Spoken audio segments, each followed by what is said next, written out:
Welcome students. Today we are going to study the second part of our third chapter, that is plastics. So we all are much familiar about the uses of plastics and how plastics are being made and all, right? So these plastics are synthetic material which can be molded into different shapes. So it has got different properties. These plastics are made by joining carbon and hydrogen atoms to create different molecules which are joined to form long chain polymers. Here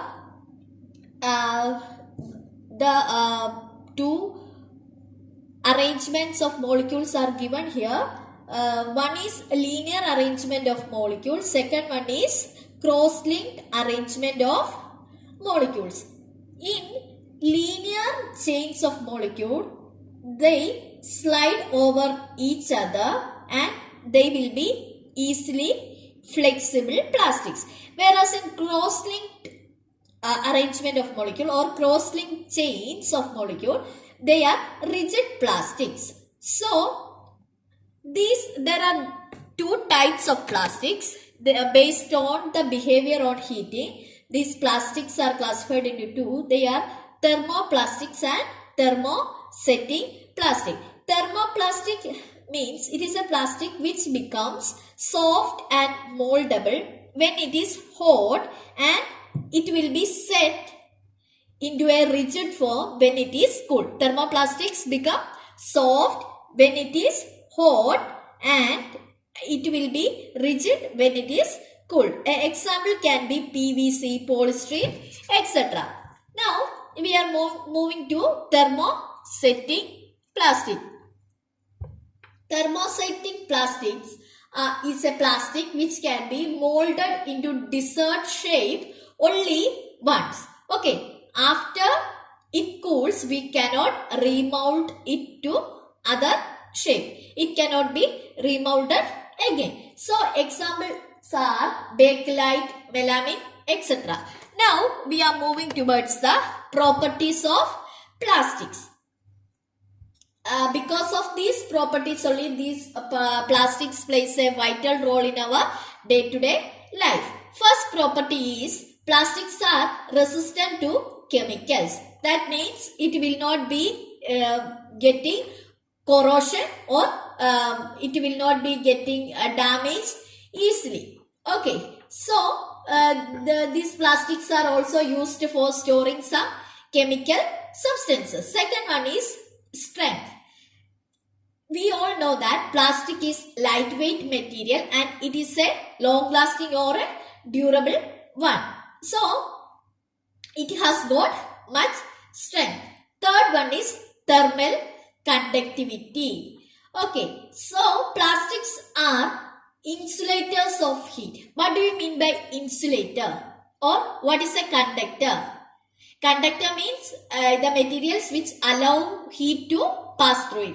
Whereas insulators are the materials that do not allow heat to pass through it. So plastics are insulators of heat. So they are used in microwave ovens and handles of cooking utensils. Fourth one is electrical conductivity. Plastics are insulators of electricity. So they are used for the covering material for cords and wires. So electricity will not be passed through this plastic. And last one is inexpensive.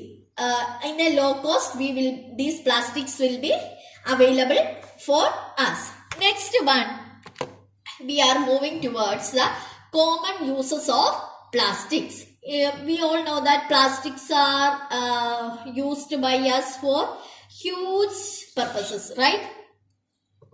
So first use is polythene. You all know that these plastic bags are used for grocery bags, for making toys, etc. PVC full form is polyvinyl chloride. It is used for manufacturing plastic dolls, raincoats, furniture, sanitary fittings, etc. Third one is polystyrene. Polystyrene is used for packing fragile objects like televisions, computers, etc. What do you mean by fragile? Which will be breaking down easily. The fourth one is bakelite. Bakelite is used for making electrical switches, plugs, etc. Next one is melamine. Melamine is used for making kitchenware, floor tiles, fabrics. Teflon is used for making non-stick cooking utensils, washable paints, etc. Next one is PET. PET is polyethylene terephthalate, which is used for making bottles, utensils, etc. This PET is quite common for you because it is given in your water bottles at the down part of your water bottle.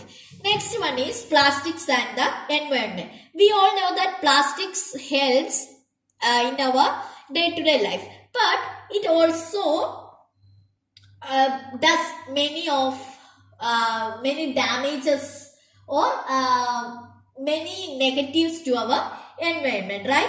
So we all know that plastics are not biodegradable substances which will not be getting mixed with the soil. So there are many health hazards associated with the disposal of plastics in the environment. These when plastics are burned, they will be producing smoke which are toxic to us.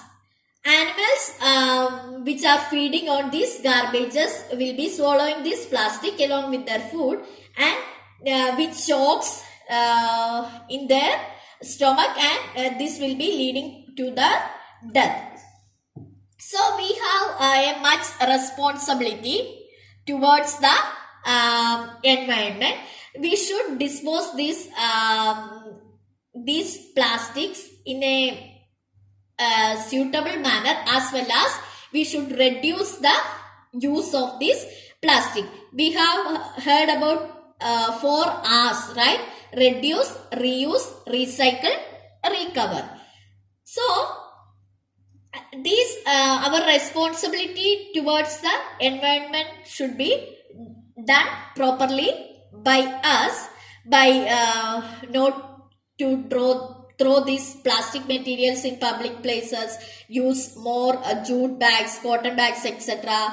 We should not burn plastic in open place, and we should be using more biodegradable materials for our daily life.